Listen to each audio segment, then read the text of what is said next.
it's crazy, baby, bro. Like I watched Married with Children. In my mind, I still see it like, hey, there's nothing wrong with it. Like it's caught up with the times. I mean, just like the footage and the picture of it. Who's the best taco? I think you said you had a fish taco, shrimp taco, and I forgot you had like 3 tacos. Yeah, I had 3 little tacos. It was two.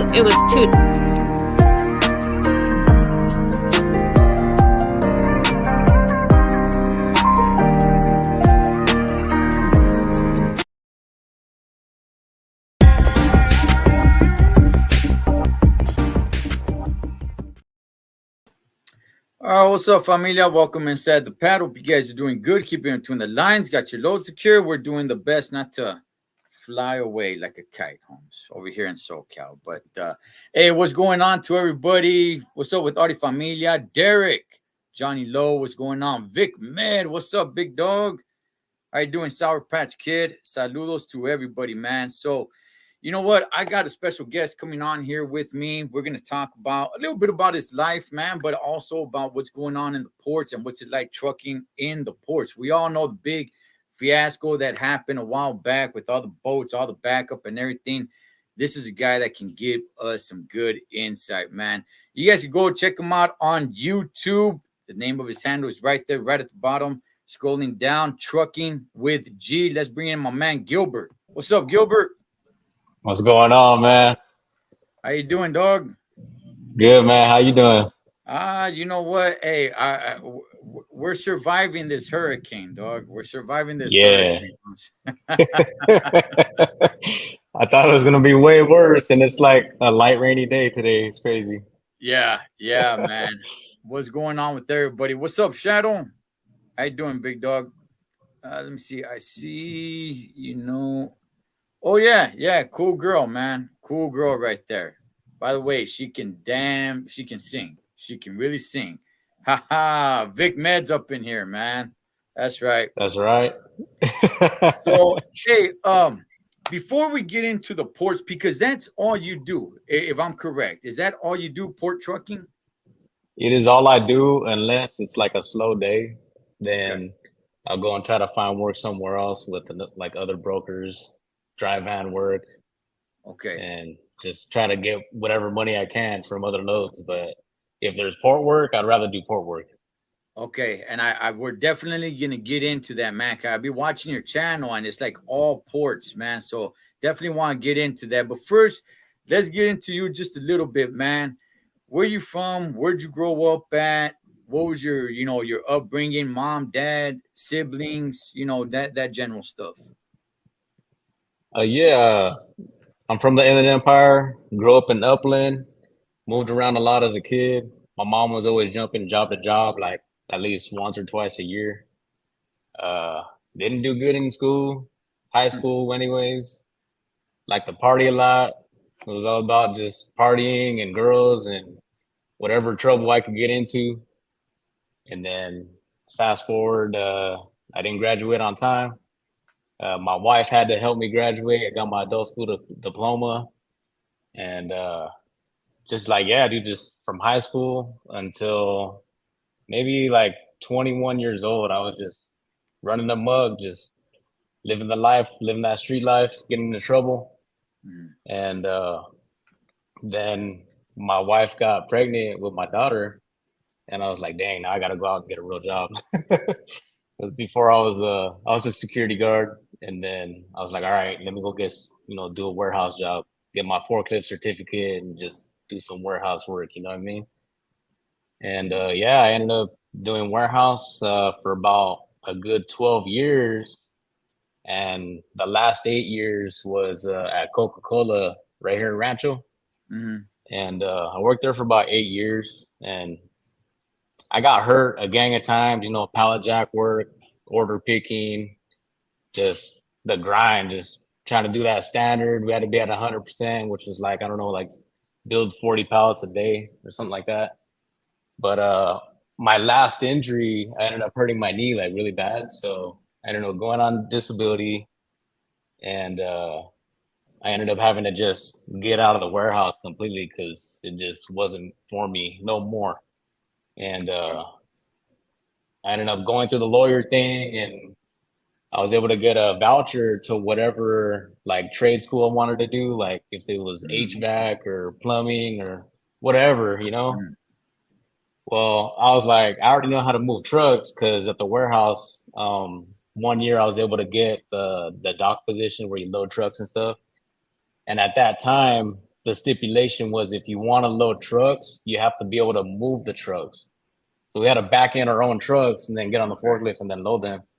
Okay. And but yeah, I got hurt, and then I ended up just I was like, all right, I'm just gonna be a truck driver. And then from there is when my journey started. Went to Roadmasters Driving School, Fontana. They're owned by Warner Enterprises, so I ended up Mm, getting hired through Warner Enterprises when I got my license. And yeah, I did over the road for about a good 3 years. And it was always the plan. Like from the moment I got my license, it was the plan to become an owner operator. And I was just right there, like YouTube every day, looking every video that I could find. How do I buy my first truck? How much do I need to save? Breakdowns, maintenance. Like I was doing all my homework, just watching those videos all day, every day. Vic Med, shout out, man. I was watching all his videos, how to get your own authority. He does a lot of DIY videos, mm. and like Trucker Brown and DIY Semi, like all those guys, all the main YouTube trucking people. You know what I mean? Your Mm, videos too. Your videos are mm. good, bro, and it's an honor to be on your channel right now, man. Ah, no, gracias for being on here, man. Yeah, you know what? I'm glad you brought up YouTube and said that you went and got a lot of information on YouTube, man. You know what? I talk to people a little bit here and there about YouTube, and a lot of people can come at me and say, like, there's a lot of drama. Nah, you know what? If you allow yourself to get involved in drama, then you're going to be part of the drama in YouTube, right? But YouTube can be very, very help. Look, it's helped me out. It's helped me out with meeting different people, and just like you, man, getting a lot of really good and great information. You could learn how to fix a lot of things around your house on YouTube, man. So it can be Yeah, very bro. important, man. So YouTube University, man. That's how I learned how to do everything. YouTube From University, getting huh? my license to being a truck driver to DIY projects at the house. Yeah, Yeah, it's yeah. crazy, man, how much you can learn on YouTube. Hey man, that's why I'm telling everybody, hey man, YouTube is what you make it to be. For everybody Yeah. watching, it is what you make it to be. If you want it to be about drama, that's because you're making it about drama. If not, it could be very helpful. It's helped me a lot. So okay, man. So you chose trucking because the whole thing at Coca-Cola, you figured, I mean, did you have a liking to it when you were backing up the trucks and stuff like that? Where you're like, hey, this is something I want to do. Did you see the trucks out on the road and said, like, cool, that's exactly what I want to do? I loved backing up those trucks, just being a yard dog, like just moving them trucks outside Mm, and then going inside and getting on the forklift and loading the pallets. But I never saw myself being a truck driver. I never wanted to be a truck driver.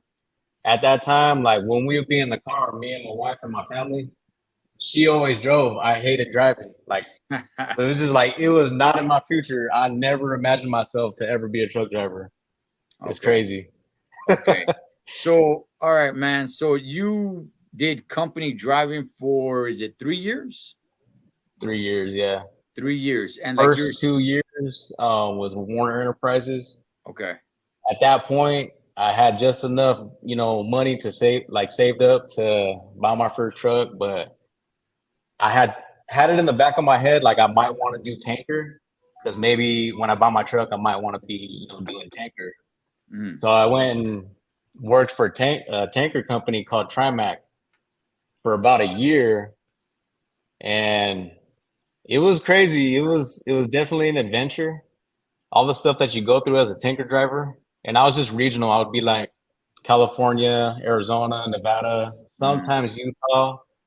mm. Oh no, most of the time Utah actually. Sometimes Idaho, Okay. and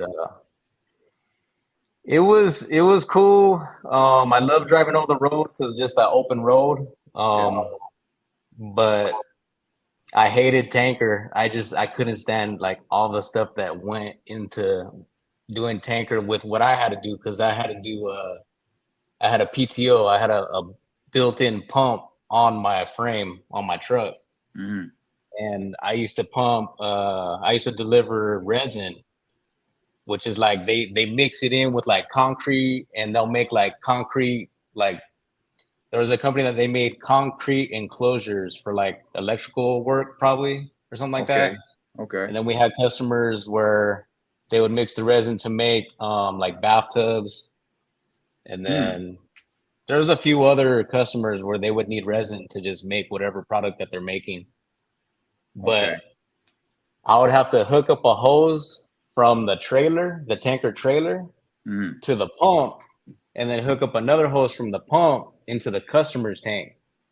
And then turn that pump on, unload the trailer, and it would all go into the customer's tank. And Okay. I would have to be like out there just standing outside the truck, making sure nothing's leaking, have all my buckets in order, have rags and everything ready to go just in case something drips or spills, which I never really had a spill, thank God, but you always got to be prepared. Yeah. But yeah, Yeah. after doing tanker, dude, I didn't like it. Yeah. I That's did not something like it. I've never done tanker, man. Did you, when you got your license, did you go for your tanker endorsement? Yeah. Okay. Not when I first got my license. I had my license for almost a year, and the time had almost came to where once that year passes and then you want to add endorsements, you got to take all your tests all over again. You gotta take everything. Yeah. Right. So I did it like literally like the week before it was like the deadline, Okay. and I went, I added all my endorsements on there. Okay. Hey, for anybody who's watching who doesn't know much about trucking, you just don't get your Class A license and now you could pull any trailer you want. That's not the way it works. There's endorsements that you gotta take specific tests for. So you get your Class A license, but if you want to haul a tanker, there's a special test that you got to take for that. There's an endorsement. If there's hazmat, that's another one right there. The doubles. So if you're pulling two trailers, like the two little trailers you guys see, that's called your doubles and triples. That's another addition that you got to add onto your license. You do not just get a CDL and now you can, haul anything. It doesn't work that way. So yeah, tankers is one thing I've never done, man. I've done doubles, done tart lines, flatbeds, dry van, reefer, but I've never done a tanker, man. So Johnny Lee, that's what I heard too, Johnny Lee. I mean Johnny Lowe. That's what I heard too. I heard you got to take an actual class for hazmat. But last time I brought that up, man, somebody said like, no, you just got to take a test. So I'm not really sure on that. I don't have my hazmat endorsement, but all right. So how did the whole port thing come in? Or let's talk about you buying the truck. Let's go down. How did you buy your first truck, man? Yeah, I was doing hazmat tanker at the time, and it was my full year. I didn't want to leave before a year just because I wanted to have that full year on my belt of having tanker. And anyways, I knew it was time. Like, okay, I don't want to do tanker, but I have my year in. Now it's time. I'm ready to buy my truck. Mm-hmm. So I took a leave of absence. I said, hey, I got some problems with the family. I need to take care of some stuff. And then I just spent a whole week every day going to every single dealership in Fontana, LA, Carson area, wherever I could, potentially buy a truck and just find the best truck that's decent, that I think will be reliable. And believe it or not, like out of maybe 20 dealerships that I went to, I want to say the third truck that I looked at out of all this time, like it was like the first day, and the third truck that I looked at ended up being the one that I bought. Okay. And it was rough. It wasn't too bad, but it was kind of rough because I wanted an automatic. All my company jobs, I always had automatics. Mm-hmm. And I know everybody's like, oh, if you drive automatic, you're not a real truck driver. Hey, it's all good, man. Vic Man is right here. Vic is over here trolling Holmes,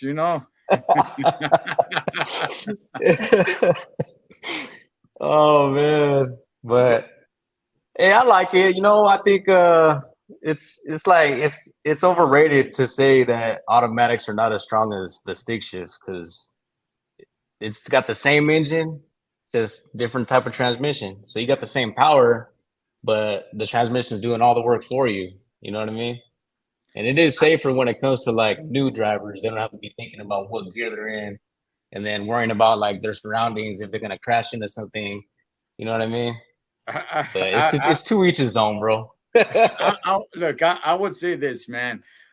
Is it good to learn on a standard? Absolutely, man. You know, it doesn't limit your options. So definitely it'd be good to be shifting gears. But once you learn that, especially like you're driving in the city, you're driving in Southern California all day long. Go automatic, man. You don't need to be shifting gears and blowing out your left leg, always pushing the clutch. And it's SoCal, dog. You're driving in the ports of LA, Long Beach, and it's if I would definitely go automatic, man. If I was gonna be just ports, LA, and all that, there's no need to be shifting gears, Holmes. You're gonna blow out your left leg pretty gacho, man. But all right, so you get your first truck, man. What do you do? What's the first thing you do, man? How do you start looking for work? You're getting your first truck. What's the first movida that Gilbert does? Before even buying a truck, I had to make sure, like, man, am I gonna be able to get work? You know what I mean? Mhm. Like, I don't want to buy my truck and then it's like, oh crap, I'm new out here. Nobody trusts a new venture. Nobody trusts a new company, new trucking company. Like, what if I can't get work? You know what I mean? Mm, mm, So that was like another thing that I had to research and make sure before buying my truck, like, hey, am I gonna have work? mm. And I met a mentor. His name's Vic, and he hooked me up. I hit him up one day, and I was like, hey, if I buy a truck, can I sign on under your company? And he was like, yeah. He's like, I'll Okay. give you work. Buy your truck, and then let's do it. And then Mm. yeah, dude, that was like pretty much the start. All I had to do was buy my truck, and I went under his authority, and he was able to give me work until I applied for my own authority, and then I was able to eventually branch out on my own. Okay. All right. Yeah, you know what? Shouts to Vic Med right here. You guys could go check out his channel. His channel is 100% trucking, man. Gives a lot of great advice, even though he likes to troll us every now and then, man. So, all right, man. When you venture off on your own, how does the port thing come? Did you do port work with Vic? No, I started out uh, just doing dry van, just all dry van, Okay. local, home every day, short runs. Mm, The furthest run would be like maybe Carson to Paris from Moreno Valley mm, or mm, Southgate to Victorville. mm. But yeah, I'd try to do like 2 or 3 loads a day, just depending on how smooth the each load goes. Sometimes it's only 1 load a day, just depending like if you got held up on your first load, then oh crap, now I gotta cancel my next load because this one took too long. But for the most part, yeah, it was about 2 loads a day. Hey, let me ask you something real quick before we move on, man. Is one load a day due to delays or whatever it is it worth it? You got a truck payment, you're gonna pay for diesel, is it worth it? Or is it like, man, I don't know, man, I'll probably end up losing more money going off and just doing one load. That's a good question. Honestly, it depends on the individual.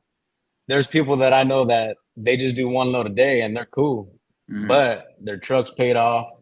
They might not have Yeah. that many bills. Their mortgage might be paid off. Mhm. Someone that has a truck payment and they have all these expenses, I'm gonna say no because that is just only getting paid for 1 load. You know what I mean? For the whole day, like you can't do that every day. That's not possible. Yeah, when I first started trucking, I was hauling dirt, and I remember sometimes it's pretty much construction. Yeah, you're a trucker, but you're pretty much in the construction business. And you would drive out, man, to the job site. You're not getting paid to drive out there. That's on your own time. That's your own diesel to drive out there, right? And then you do a load, and then you come back, and they're like, "Hey, the city shut us down." You know, the water truck didn't show up, so there's too much dust in the air. And honestly, man, it would piss a lot of people off, myself included, because I'm like, hey, man, this one load right here, it actually costed me money, you know. Or sometimes we show up and the jobs will be canceled, or the machine wasn't working, but one load and it's like, the city shut us down, or the tractor broke down, and it's like, hey, Holmes, we actually lost some money Yeah. here, you know. So it's like, Right. it would have been better if we just didn't work at all, as opposed to make the Right. drive out here, do one load that's not paying too much, because we're expecting to do maybe, because in that, it's repetitive, man. You're going from one spot to the next, back and forth, trying to do as many as you can. And I don't know, back then, this is years ago, it's, depending on how far it is, probably like $50 a load or whatever. But it's like, we lost money. I would have rather just not, but Yeah. so I that's mean, sometimes it happens, but it's not an everyday thing. It's like once in a great while. But for the most right, part, like, and I'm talking about, like, I know a lot of drivers out there, they're like, well, one day a load, I could live off of one day a load, but they might be like regional type drivers. right, You know what I right. mean? Like doing more long distance, they might not come home every day. Yeah. But like as far as me, like I'm talking about like just local, home every day. Mhm. If you're doing like drive out work or port work, then yeah, most likely like you want to try to do like 2 loads a day. But So I so have a let driver, like my first driver, Jose, he mm, just bought a truck mm. and he's actually doing Vegas loads from the port.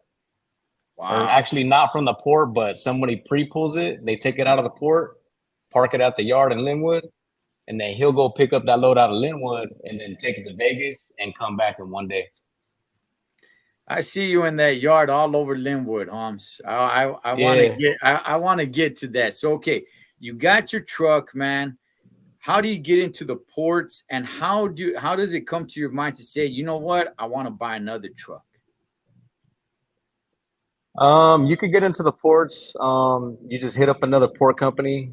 If you have your own authority already, like, Mm. hey, are you taking on new carriers? I want to sign up with you as a carrier. Um, What, but what what as made far you as like, what made you want to do that? actually a buddy of mine got me into port work. Okay. Because before when I was doing drive out, I always told myself like I'll never do port work ever. Right, I would right. always see these port containers on the freeway. The chassis would be like that, like all Yeah, crooked, and one's like all the way close to like the right lane, and the truck is all the way close to the left lane. yeah. It's like, oh man, I could never do port work.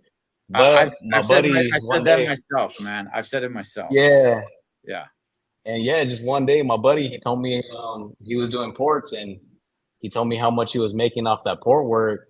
Like Mm, round trips to like from the port to Ontario or Fontana would be like $500 a load. mm, And I was like, what? Because at the time I was only doing like maybe 300 or $400 a load for like the mm. same kind of distance. Right. And I was like, you know what? I'll go ahead and give it a try. So he hooked me up with the company that he was getting the loads from. And I signed up with that company as a carrier. And it pretty much started from there. I didn't end up staying with that company. I probably did loads for them for about a year. And then I tried out like a couple other companies and then just stuck with the one that I'm at now. And I've been there for about another year now. Okay. Okay. And talk to us a little bit about getting a second truck. How long were you with your first truck when you started thinking, like, you know what, it's time for me to get another truck and really get into this, man?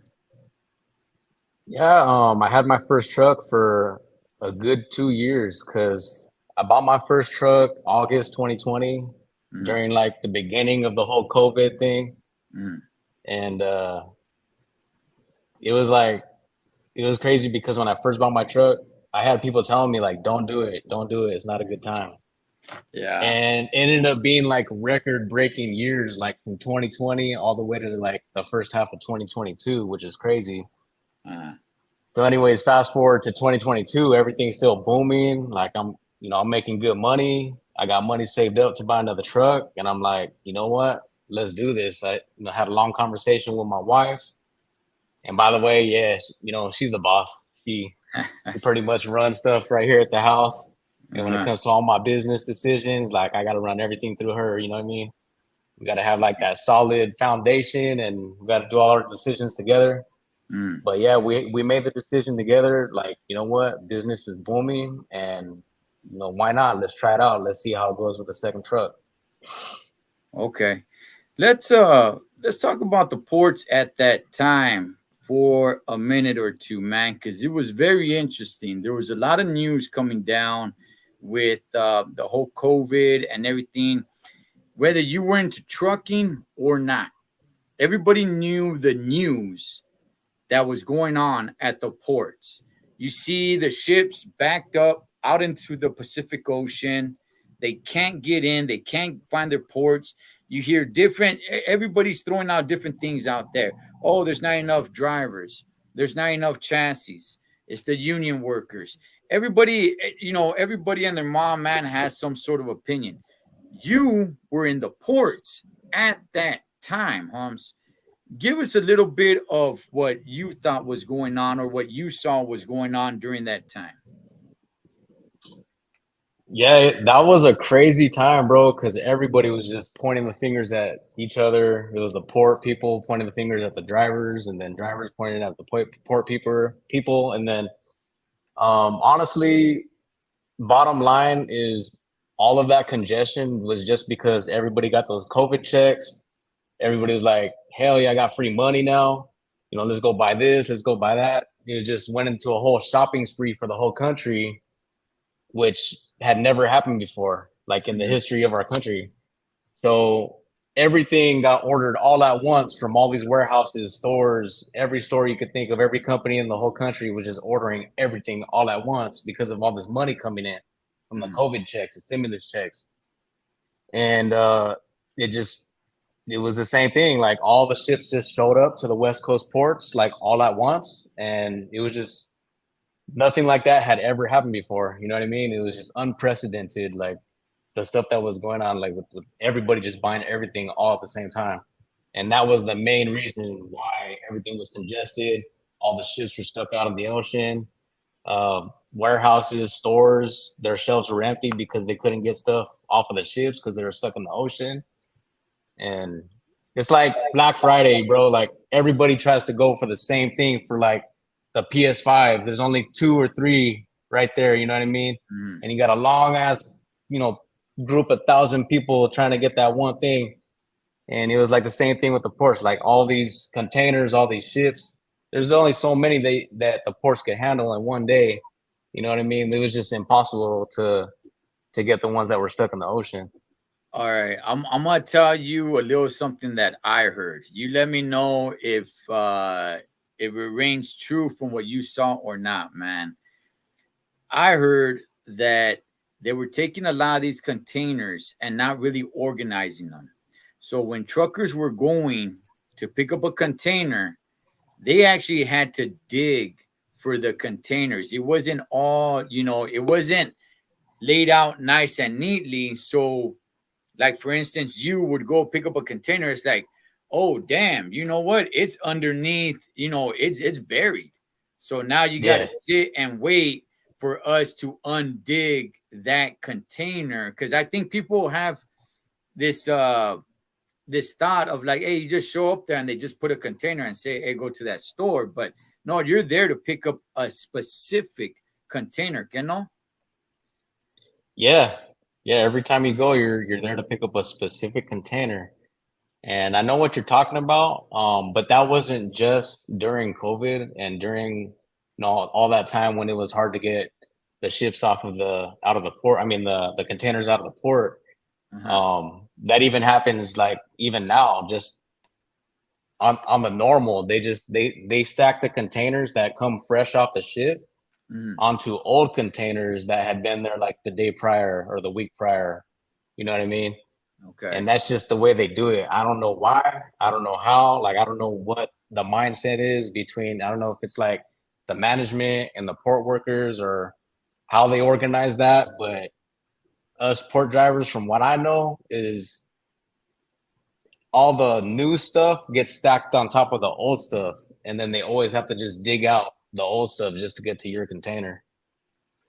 Okay, you were shut down at least for a day because the union workers at the ports needed to have a meeting or something like that. Man, can you talk to us a little bit about that? Yeah, they've been working on an expired contract for little over a year, and that's a lot of the reason why our freight left the port is because like all the companies in the country, they were having all their products shipped instead of going to the West Coast, they were having it diverted, go through the Suez Canal, and go to the East Coast, like Good Houston, gosh. Atlanta, Good freaking gosh. Savannah, and New York, and New Jersey, and all that. So for all that time period, we weren't getting no freight just because everybody thought that the ILWU were going to go on strike, and because of AB5 and a mixture of a bunch of other things. But those are like the main reasons was AB5, and then people not knowing if they're going to go on strike or not. Yeah, I saw that the AB5 sparked up a couple of protests with truckers, man, and they were going down the 710 and all. So that's a conversation for another day. We've talked about AB5 on here before. Um, Yeah. what's Oh, but when it go for comes it. to what's it called? When they were closed that Thursday, Mm, at that point, it was a couple weeks ago from right now, and pretty much they went and met up at the Long Beach Convention Center because mm. that's how many members that they have in their union that work at the ports. It's like thousands. I don't know how many thousands. I've heard different numbers like 10,000 or 5,000. I don't know, but they couldn't just have it at a regular union hall. They had to have it at the Long Beach Convention Center. And the whole point of the work stop meeting was so that the union like leadership, which was like the business agents or whoever it was that was in the negotiations every day for a whole year, well, they came to a tentative agreement with the port company, like saying like, okay, this is, we finally agreed on something. So now we're having a meeting with all the members to let them know what the agreement is. And then it's up to all of them if they want to vote yes or no. You know what I mean? If they want to have that new contract or not. Man, and I mean, how's work for you right now, man? There at the ports. It started to pick up. For the last 2 months, it's been steady. Uh-huh. I would say like all of July, it was booming. And Mm, then August hit. Now it's starting to like trickle down a little bit. mm. So I'm just like hanging in there. I'm trying to take it one day at a time. Try not to get my hopes up, and try to just worry about today and tomorrow, and try not to worry too much about next week or next month. All right, let's talk about just working at the ports for a minute, man. It looks pretty intimidating. It does, dog. It looks like, hey, man, I've heard Vic say you could get lost in there. Yeah. How is it, knowing everything, man, where to get your chassis, where to go? Is everything pretty simple, or do you gotta be yelling at everybody trying to get as much information? Do they ever load it wrong? Which we'll get to the automated stuff in a second. But how was it for you getting into the ports for the first time? For me, it wasn't that bad. Um, the company that joined, I had a homie Jose and another homie. They're right there with me on the phone the whole time. It was like three-way call every day, like my first 2 weeks. Every port that I went to, like, all right, I'm at the entrance, bro. What do I do? All right, go to the pedestal. All right, now what? Okay, get your container number. You're gonna let them know, empty in, load out. They're gonna ask you for your information, like your truck license plate, your driver's license number, empty in, empty out, and then your container number, PIN number. And then the person on the speaker will be like, okay, thank you, or whatever, and then print out your ticket. You'll get your empty location for where your empty container is going to get taken off. And then you'll get your load location where you go get your container stacked on your chassis. Mhm. And from there, Like, yeah, you just go to your location for your empty. Then it'll be like a big ass forklift. It'll take off that container and then stack it up into a stack. Then you go to your next location for your load. Same thing. It might be like a big, huge crane, or it might be one of those big forklifts, or it might be automation, like where nobody's driving it. It's just a robot pretty much loading you. But yeah, as far as getting lost and being hectic, when you're first starting out, yeah, definitely. Like as bad as everybody says it is it's that bad, or at least it seems that bad when you're new. It is that bad. Yeah, yeah, But if you got homies that been there before, and you know what I mean, like they know what they're doing, and you're on the phone with them the whole time, then it's not that bad. It's I mean, you go to one port like the first one or two times. After that, you go to that same port, then you're like, okay, I kind of have an idea now. You know what I mean? And it's not so intimidating. yeah. Like I just got my own authority, man. So I'll be getting a truck here soon, Nice, and I'm congratulations, thinking, bro. and I'm thinking, man, I'm like, hey, you know what? I'm open, just like you. I said once upon a time, I'll never do port work, man. But now I'm like, you know what? It might be something that I might get into. But just like everybody that says, like, hey, man, it could be pretty intimidating, just not knowing it's a whole new world in there, man. So because I see the long line of trucks trying to get into the port. I used to deliver dirt there when I used to haul dirt to deliver there at the Okay, ports. used to go right there by Pier E Yeah, yeah. And off what was it? Long off of Beach, man. Pico. Yeah. So Yeah. it was and you just see a long line of trucks, man, trying to get in. And it's like, man, it's seems like a nice, crazy world, man, for trucking, man. But let's get into the automated stuff. Okay, so now you have, is it the entire port or is it partial of the ports that now it's automatic? You don't have workers there. You have pretty much it's automated now. What, like, how does that work? Is it certain piers? Is it the whole port? What is it? It's okay. Well, how it works is basically LA and Long Beach is divided into like two different ports, and total there's 11 terminals out of LA and Long Beach out of the ports. Okay. And out of the 11, one of them is fully automated. Like all the cranes, they're all robots, but they can be like remotely controlled. Mhm. But yeah, that port is all robots. Like every location where you get your load and drop off your empty is all controlled by robots. And that's the only port that's fully automated. And then there's Tray Pack, which is, I would say it's probably about 50% automated. Like half of it is like a normal port where you have your empty location, your loaded location. You go to two different locations to get, your empty taken off and then your load put on. And then the other half is just all robots. Like it takes off your empty, it stacks it, and then comes and brings your container, puts it on your chassis, and then you're out. And then that's Tray Pack. And then Maersk, which is APM, same thing. They were probably like 25% automated, like before they started doing construction and trying to make it fully automated. They still have construction going on. They started at, I want to say, like 50 lanes, and now they're probably like to 100 lanes of automation. And as Wow. far as the or the man machines, Mm. um, it used to be, if you look at the map of APM, like it would be like a location right here, all the way to, or it'd be A100s all the way to A800s. And it's kind of like confusing to talk about it, but like if you were to see it on a map, you'd be like, okay, it's like the whole port. Like here's one side of the port, and then here's the other side of the port. Well, it was all containers, like by man operated cranes. But now it's only just two sections that are like the old style, like man operated cranes, and then the whole rest of the port is all automated. How But is that's that like work? the main reason why they wanted to strike or whatever, because they're against automation. Okay, how is that working for you as a trucker that goes in and out of the ports?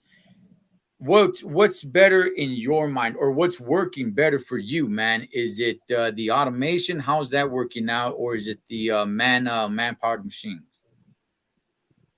As a port driver, and I could speak for all the rest of the port drivers, we love automation, bro. And Okay. that's not saying nothing bad about, you know, the port workers that are against automation, because I see where they're coming from. I used to be union when I worked at Coca-Cola. You know what I mean? I wouldn't want a machine taking over my job. Right. But as a driver, going in, getting your load, and coming right out is like 15 minutes to 30 minutes to maybe an hour at the most. You know what I mean? The majority of the time, it's less than an hour when it comes to those automated ports versus trying to get loaded by a crane that has an operator up there controlling it. Mm. There's complications. A lot of the times we'll be there like right at our appointment time, and then a whole line of trucks will get there after you. And for some reason, I don't know why, but the crane will skip you and go to those trucks that got there after you. Mm. And then there's situations where it's like, oh man, you're next to get loaded. It's 11:43. Like, oh yeah, they can still load me right now.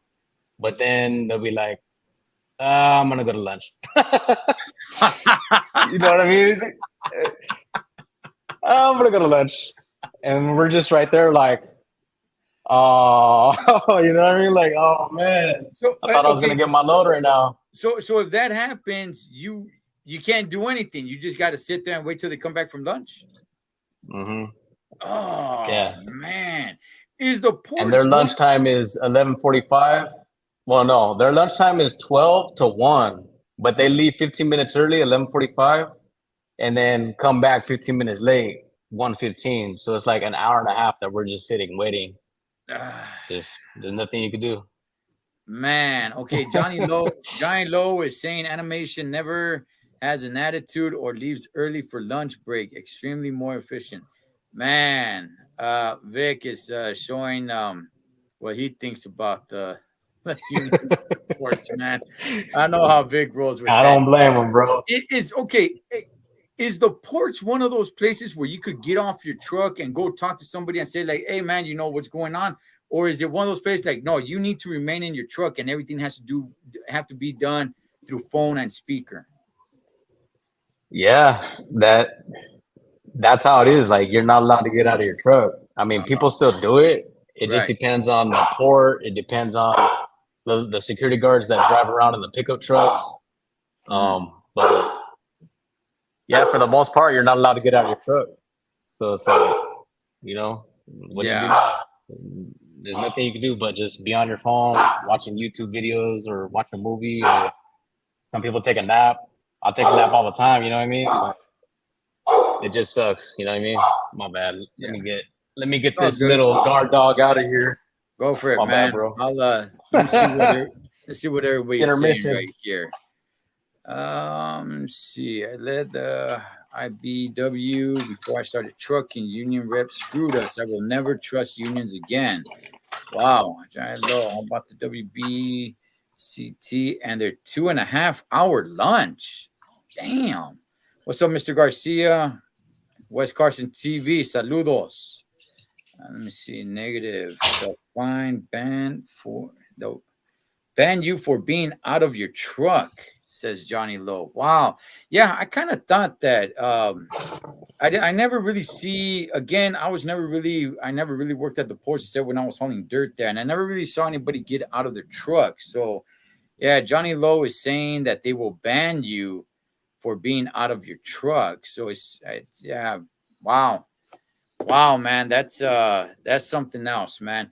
Now working with the containers, I got banned before. Did you? I did, bro.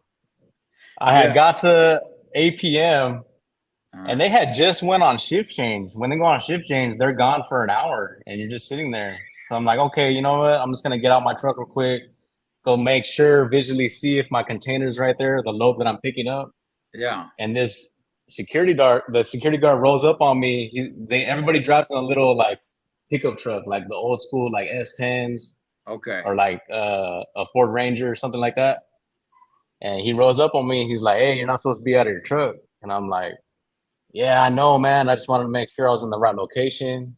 The sun was going down, so it had like a glimmer on the ground. I couldn't really see the numbers. Mm. Like they got the old numbers and like the blacked out numbers. Well, the blacked out numbers was showing more than the painted numbers. And I was supposed to be in the 700s, but it looked like I was in the 800s. So I had to get out, make sure, and then, see if my container was there. And he's like, "Yeah, man, I'm sorry, but you're not allowed to get out of your truck. Let me get your license." I give him my license, and this fool writes me a ticket, bro. I'm like, "Are you serious?" He's like, "Yeah, you're being banned from the port, and I'm going to have to escort you out. The only way that you can get back in is if you go to a Saturday class, like a safety class, and then you got to pay like, I don't know, a $200 fine or something like that." Wow. Wow, Yeah, so he man. escorted me out. I lost out on that load, and then I told the company it was the company that I was with when I first went to ports. I let them know the whole situation, and then they're like, "All right, cool. We'll keep you away from 8 p.m. for a while." 2 days goes by, and they send me back to 8 p.m. And I'm like, "Bro, I'm bad. Remember?" And they're like, "Yeah, but just go see. Maybe they'll let you back in." I'm like, "All right, Mm. I'll go try it." So I go to the speaker, and right away they're like, "Oh yeah, your license plate is coming up as banned from the port, so you got to exit, and then you got to take the class." And I'm like, "What?" I told dispatch, I texted them. They're like, "Just go to trouble, see, tell them your situation. Maybe they'll let you in." I'm like, "All right." So trouble window is like, it's not an actual window. Uh-huh. There's like parking for trucks, and then there's like you get out of your truck, and then you go walk, and there's like more pedestals. And so you push the button, and then somebody talks on the speaker. So, anyways, I told them my whole situation, how I got banned. I just wanted to check my location, make sure my load was there. And I'm sorry. I know these are the rules. I know you're not supposed to get out of your truck. I know people have died from being out of their truck by getting ran over by either those giant forklifts or Right. other truck drivers. Yeah. And it had just happened actually, like maybe a couple weeks before that incident. um, Two people in a row had died. One of them by Wow. getting ran over by a truck driver, Mhm. and then at Hanjin, uh, a guy got ran over by a forklift, big, huge, giant forklift, just smushed, dude. So it's like I Wow. let him know, I understand the whole severity of the situation. I understand the rules. I'm not trying to rebel against your rules, but this is my situation. This is what happened. And long story short, they're like, "You know what? All right, driver, just don't let it happen again." And then they let me back in the ports. Man, So I man. wasn't Hey, bad anymore. I got lucky. that's a good one. Hey, West Carson TV, I see your question, brother. I should be having somebody come on, hopefully pretty soon, to talk about that, man, that actually worked for that company. Hey, what's it like hauling these containers, man? I see some of these chassis, they look pretty beat up, man. How often are you yourself doing maintenance to some of this equipment that's not even really yours? I saw one of your videos, you're putting a mud flap on. Talk to us a little bit about that, man. What about the lights? If they don't work, I mean, some of this equipment looks pretty banged up, dog. Um, as an owner operator, you are liable for whatever equipment that you're hauling, Mm, depending on what company you're hauling for. It'll be stipulated on whatever contract for whatever company. But for my company, if it has to do with the chassis, mm, they'll take care of it. They'll take care of whatever whatever the cost is if we have to have roadside come out or whatever. mm. But I try to keep a full like mechanic tool set and drill in my truck at all times Yeah, because I ain't trying to wait for roadside to come. It could right. be like 1, 2, or 3 hours just waiting for them to come, and then they fix it in like 5 minutes, and then they're out. Mm, I'm like, I could do the same thing. I could fix it myself. So if it's like something simple like that, like as a mud flap, like I try to keep like spare mud flaps in my truck at all time, and just if I have a chassis that's missing a mud flap, I would just put it on myself. You know what I mean? It takes like 5, 10 minutes. Other things like most of the time it's lights. Like you'll have your front amber lights and then your back marker lights, mm. or your tail lights, your brake lights, stuff like that. a lot of the times they're not working. All you got to do is just take the light out, and 9 times out of 10, it's just not even plugged in. You just take the light out, plug it in, and then it's working again. So those are the most situations that I come across as far as chassis like needing work or maintenance. And then another good thing to look at is the BIT. If it's a port-owned chassis, BIT meaning like the periodic inspection, which is supposed to be every 3 months. I'll try to make sure that BIT, it'll say like due September 19th or something like that. And if it's past that, then you're due for a bid inspection, and you could either have roadside come, so you don't want to be driving illegal, risking getting a ticket, for pulling a piece of equipment that hasn't been inspected yet, or it's past the due inspection. But other than that, that's pretty much it. Just mud flaps, lights, and then your BIT inspection on the chassis. And the port will take care of the BITs if it's a port-owned chassis, or whatever company you're hauling for. If it's their chassis, then they're reliable. They're liable for that.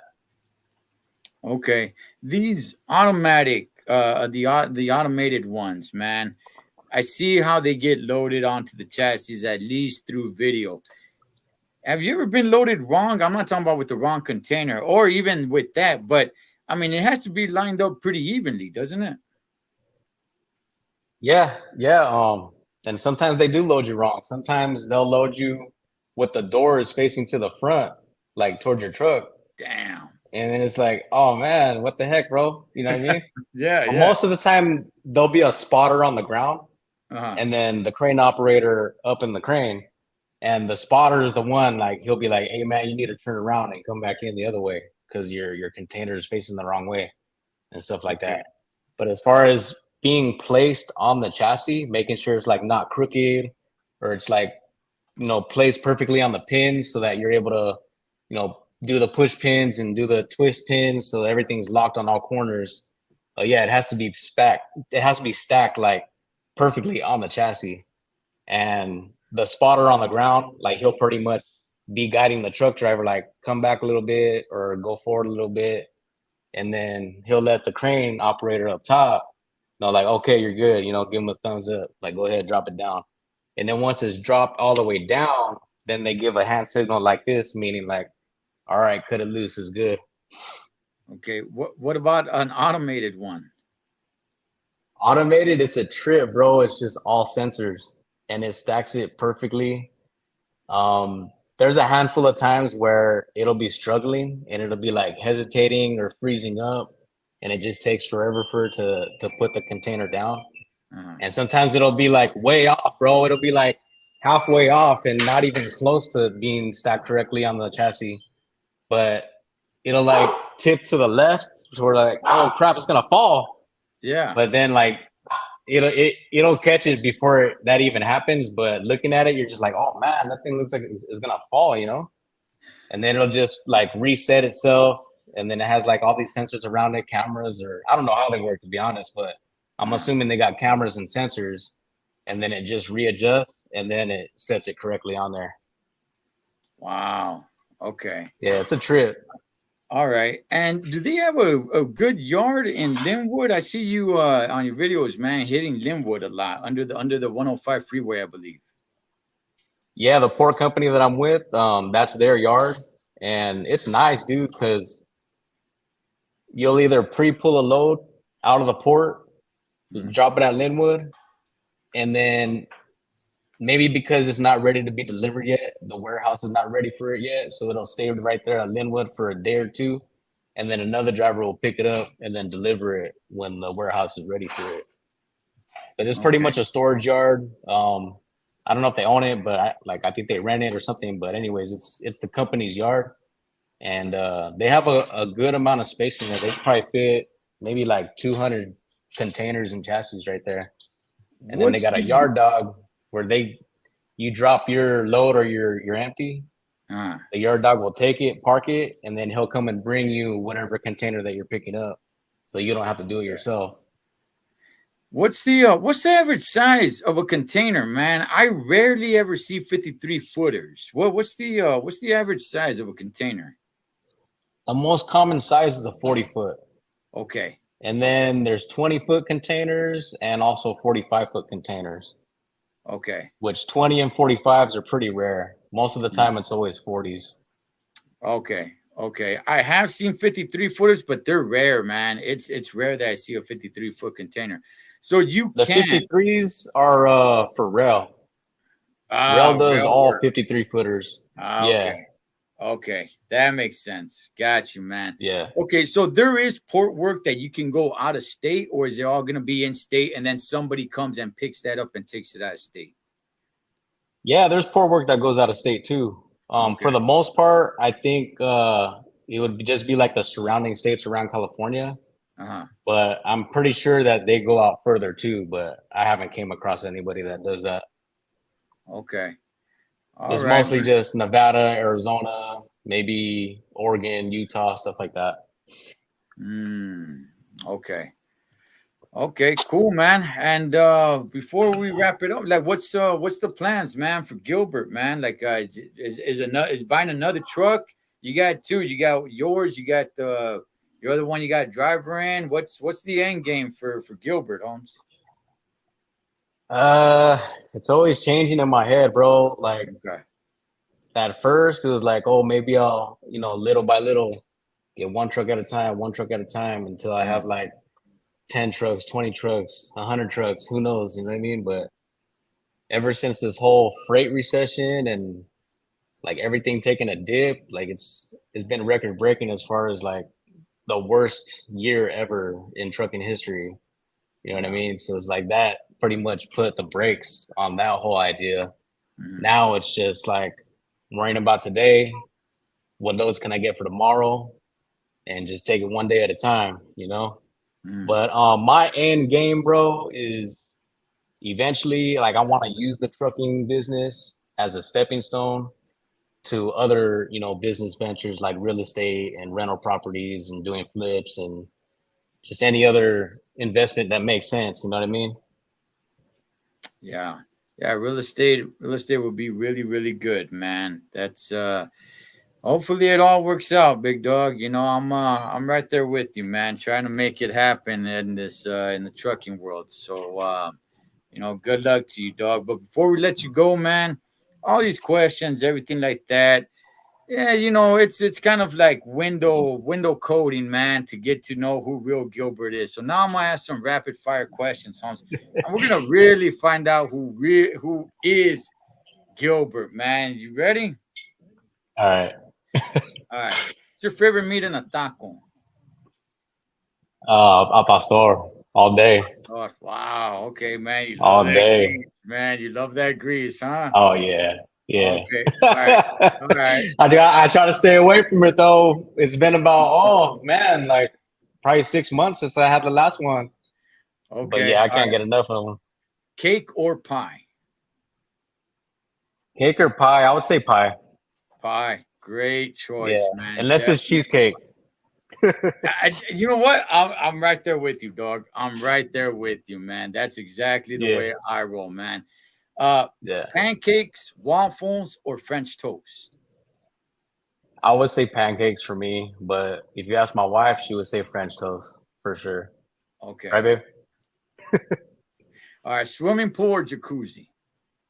Swimming pool? Yeah. Yeah. That's Yeah, how I would roll too, man. Yeah. Cat or dog? dog. Okay. Okay. Yeah. Summer or winter? Uh, I'm like in the middle, bro. Mm, It's like I don't like winter, but I don't like summer. I like the months or the seasons in between. Like April or October, stuff like that. Because okay. that's like the months where it's like April is like you're barely starting to get into spring, but the weather's still cool from all the rain. And Mm, then same thing like September, it's like it's the end of summer and it's like starting to rain now. It's starting to get cool, but you still have nice, beautiful sunny days. okay. All right. Yeah. River, lake, or the ocean? Uh, I'll say the ocean. Okay. All right. Yeah, me and my family like we love going to the beach. The beach is fine, man. I like the beach. It just you gotta pick the right one, man. You gotta pick the Yeah, right one. Here's a yeah. question, man. What's your opinion on new CDL drivers coming to the industry? Any advice? Honestly, there's never the right time to get into it. There's never going to be the perfect time. It's just doing your research, knowing what company to go to, talking to other truck drivers out there that are working for these companies, and seeing if it's the right move for you. Yeah, I would kind of piggyback off that, Rasafu. When trucking is really good, everybody's getting into it, so the competition is all out there. When trucking is really bad, not too many people are getting into it, but trucking is bad. There's really no really good or bad. There's just when it's good for you. That's make it good for you, man. And when you make it good for you, is you bumping elbows with the right people, surrounding yourself with the right people, man, and having those contacts and everything like that. So it's never about where is trucking at, it's where are you at when you're getting into trucking. So that's the best thing I would say. Johnny Lowe, what's the name of your company, big dog? I'd rather not talk about that. Try to keep YouTube and my company separate. Okay, But maybe eventually one of these days I'll put that out there. that's right, man. All right, Gilbert. Hey, man, anything else, big dog, before we wrap it up, man? Everybody, you guys go check them out on Trucking with G on YouTube.